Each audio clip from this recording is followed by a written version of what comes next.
Iran ने electronic warfare system भी तैनात किया है ताकि एरियल खतरों से निपटा जा सके। ईरान का दावा है कि उसके पास मौजूद स्वदेशी इलेक्ट्रॉनिक सिस्टम अमेरिकी जासूसी विमानों का सिग्नल ट्रैक करने और जाम करने में सक्षम है।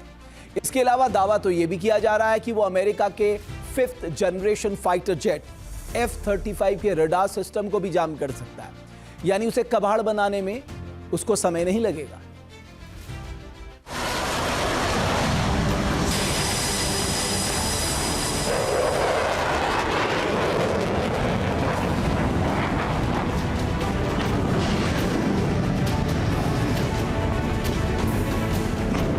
अमेरिका की अभूतपूर्व सैन्य तैनाती के कारण मिडिल ईस्ट में जंग छिड़ने की आशंका बढ़ती जा रही है।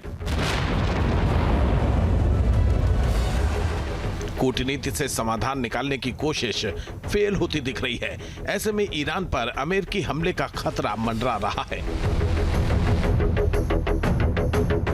ईरान पर एक्शन को लेकर वॉशिंगटन में तैयारियां पूरी हो चुकी हैं। यूएस सेंट्रल कमांड आदेश मिलते ही ईरान को दहलाने के लिए तैयार है। वक्त ईरान पर हमला हो सकता है, इसी कारण ईरान भी वॉर मोड में आ गया है।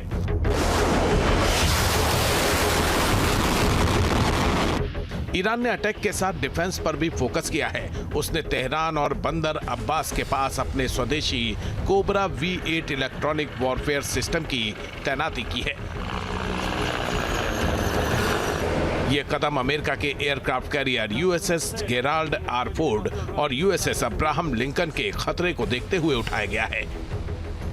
कोबरा V8 ट्रक पर लगाया गया मोबाइल इलेक्ट्रॉनिक अटैक प्लेटफॉर्म है। इसे दुश्मन के रडार, सेंसर और कम्युनिकेशन को बाधित करने के लिए तैयार किया गया है।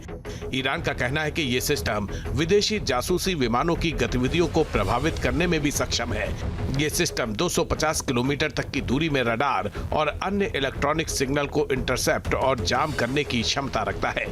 ईरान का यह भी दावा है कि वो आधुनिक 5th जनरेशन लड़ाकू विमान जैसे F-35 लाइटनिंग 2 के रडार सिग्नल की पहचान कर सकता है। कोबरा V8 को ईरान के स्वदेशी बावर 373 और रूस से लिए गए S-300 एयर डिफेंस सिस्टम के साथ तैनात करने की खबर है।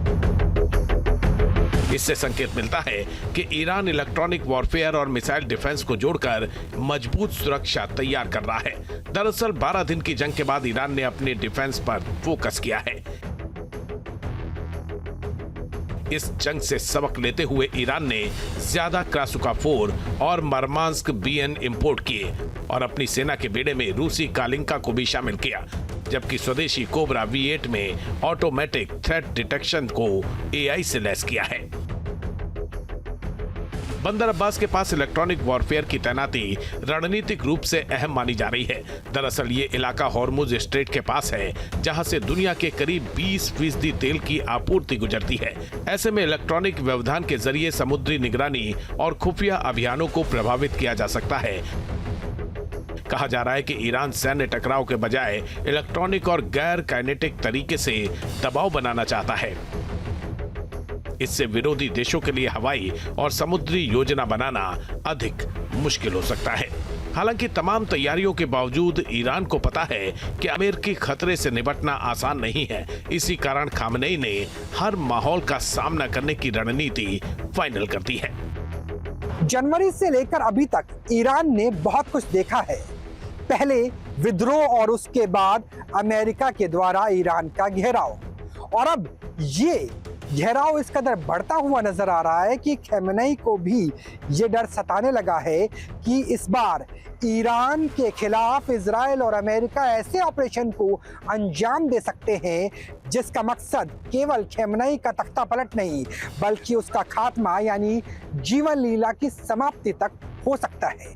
यही डर है, यही खौफ है कि खamenei ने अपनी सेकंड लाइन लीडरशिप को तैयार करना शुरू कर दिया है।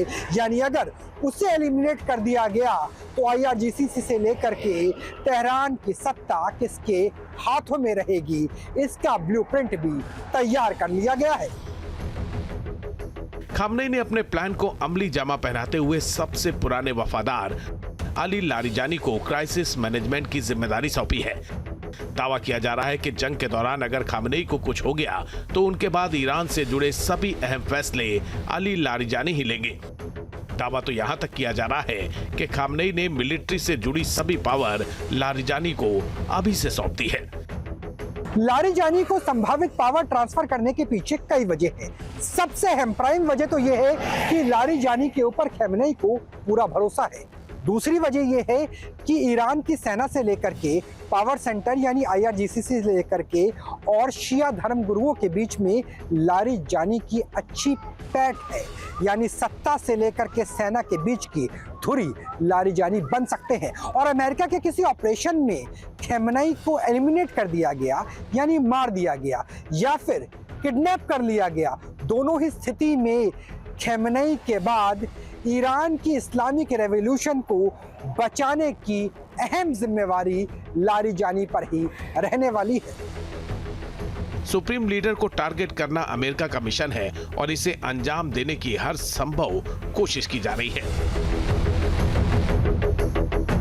हालांकि ईरान लगातार धमकी दे रहा है कि अगर अमेरिका ने हमला किया तो उसके सहयोगी मुल्कों पर भी तेहरान मिसाइल अटैक करने से पीछे नहीं हटेगा। यानी फिलहाल मनोवैज्ञानिक खेल खेला जा रहा है ताकि जंग शुरू होने से पहले ही दुश्मन की रणनीति की हवा निकाली जा सके।